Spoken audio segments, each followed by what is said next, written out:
લોકશાહીનો આ સૌથી મોટો પર્વ સ્થાનિક સ્વરાજ્ય 2026ની ચૂંટણીની આજે મતદાનની શરૂઆત વહેલી સવારથી થઈ ચૂકી છે.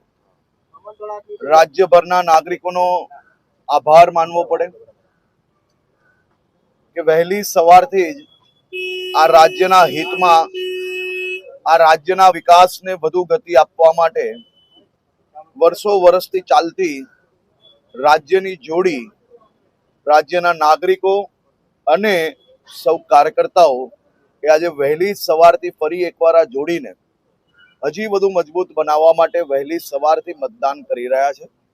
સુરત શહેરમાં બી આજે તમામ ક્ષેત્રોમાં મતદાન ઝડપથી થઈ રહ્યું છે અને વ્યવસ્થા બી સરકાર દ્વારા, ઇલેક્શન કમિશન દ્વારા જે અદ્ભુત વ્યવસ્થાઓ કરવામાં આવી છે, જેથી કોઈ બી જગ્યા પર લાઈનો બી એવી નથી લાગતી. સાથે સાથે ગરમી હોય તો ORS થી લઈને, પાણીથી લઈને, છાશ, લીંબુ પાણી, આ બધી જ વ્યવસ્થાઓ જે અલગ અલગ જગ્યા પર કરવામાં આવી છે, જેથી સીધો મતદાતાઓ જે આવે તેને એનો લાભ મળી શકે અને કોઈ બી પ્રકારની અગવડતા એને ના પડે. પર ગુજરાતની જનતા અને ટીમ ગુજરાત એ સાથે મળીને એક નવો ઇતિહાસ બનાવવા માટે આગળ વધી રહ્યા છે. ગુજરાતના નાગરિકોને બદનામ કરનાર લોકોને 100% હિસાબ કરવા માટે ગુજરાતના નાગરિકો સંપૂર્ણ સજ્જ છે. લોકોમાં એક અનેરો ઉત્સાહ જોવા મળી રહ્યો છે. લાંબી લાઈનો છે કારણ કે ગરમી ચાલી રહી છે. લોકો વધુને વધુ મતદાન કરવા નીકળી રહ્યા છે. તો આજે કુદરત બી મહેરબાન છે, વાતાવરણ બી સારું છે અને આપ જોઈ શકો છો કે 9 વાગ્યા સુધી 10% ઉપર મતદાન આ સેન્ટર પર થઈ ચૂક્યું છે. તો બી જે વ્યવસ્થાઓ કરવામાં આવી છે, 5 જ મિનિટની અંદર કોઈ બી મતદાતા આવશે તો 5 થી 10 મિનિટની અંદર એ મતદાન કરીને ફરી બહાર નીકળી શકે એ પ્રકારની સરસ વ્યવસ્થાઓ બધી સ્કૂલોમાં કરવામાં આવી છે.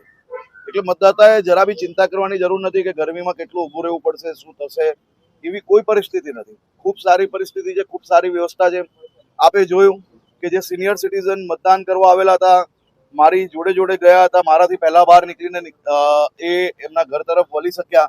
એટલી સરસ વ્યવસ્થાઓ કરવામાં આવી છે સિનિયર સિટીઝનો માટે. ખાસ કરીને જે સિનિયર સિટીઝન ચાલી નથી શકતા તેના માટે વ્હીલચેરની વ્યવસ્થાઓ, આવા લઈ જવા માટેની વ્યવસ્થાઓ, આ બધી જે વ્યવસ્થાઓ કરવામાં આવી છે જેથી કોઈ બી મતદાતાઓએ કોઈ બી પ્રકારની એને તકલીફ ના પડે તે માટે આ વ્યવસ્થાઓ કરવામાં આવી. અને બેફિકર તમામ લોકો પોતપોતાના ઘરેથી નીકળીને મતદાન સેન્ટર તક જઈ શકે છે. કોઈ પ્રકારની અગવડતા નથી. બધી જ જગ્યા પર પંખાઓની વ્યવસ્થા, બધી જ જગ્યા પર ORS, પાણી, લીંબુ પાણી, આ બધી જ વ્યવસ્થાઓ છે, જેથી તમે જશો તો લોકશાહીના આ ઉત્સવનો આનંદ માણી શકશો. પરંતુ લોકશાહીના ઉત્સવના કારણે તમને કોઈ તકલીફ ના પડે તેવા દ્રશ્ય આખા ગુજરાતમાંથી હમણાં આવી રહ્યા છે.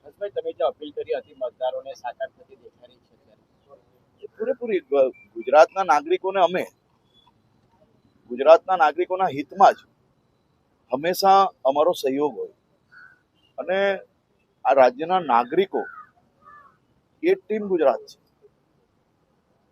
નાગરિકોમાં અનેરો ઉત્સાહ છે અને જે પ્રકારે લોકો, જે હું જોઈ રહ્યો છું, જે ઉત્સાહ છે અને જે પ્રકારે આ ગુજરાતને બદનામ કરવાવાળા લોકોની સામે આક્રોશ છે, આ બેઉ વસ્તુ તમને મતદાન કેન્દ્ર પર નજરે પડી રહી છે. એકથી ચારના સમય દરમિયાન જે ગરમીનો સમય વિપક્ષી પાર્ટીઓ દ્વારા ખૂબ આક્ષેપ કરવામાં આવ્યા હતા ચૂંટણી પ્રચારના સમયે, એનું અસર કે मतदान सरकार જોઈ રહી છે?